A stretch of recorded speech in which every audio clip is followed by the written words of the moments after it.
नमस्कार, मी doctor Devendra Venkataramani, retina specialist.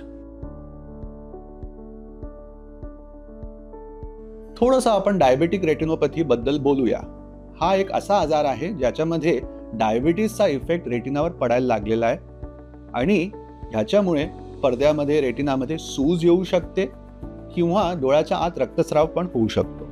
ज्यांना डायबिटीस सोबत हाय ब्लड प्रेशर, कोलेस्ट्रॉल किंवा जे लोक स्मोकिंग करतात, जे ऑलरेडी डायबेटिक आहेत, अशा लोकांना अशा प्रॉब्लेम्स येण्याची शक्यता खूपच जास्ती होऊन जाते. सर्वात महत्त्वाची गोष्ट म्हणजे शुगरला कंट्रोलमध्ये ठेवणं.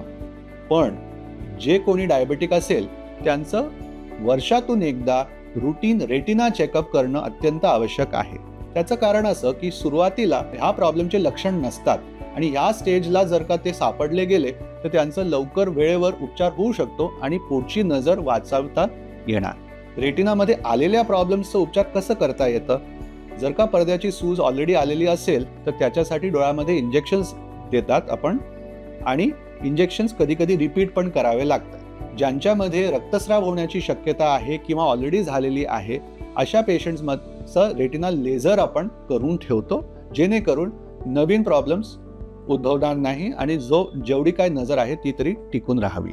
रेटिनाचे प्रॉब्लेम्स हाय ब्लड प्रेशरमुळे सुद्धा येऊ शकतात.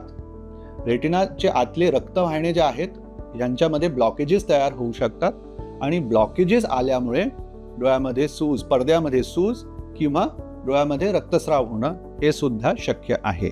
तर ह्या दोन प्रॉब्लेमसाठी सुद्धा डोळ्यामध्ये इंजेक्शन्स दिले जातात किंवा पडद्याचं लेझर केलं जातं. ज्यांना हाय ब्लड प्रेशर आहे त्यांनी त्यांच्या गोळ्या न चुकता घ्यावे आणि रुटीन रेटिना चेकअप त्यांनी वर्षातून एकदा करावंच.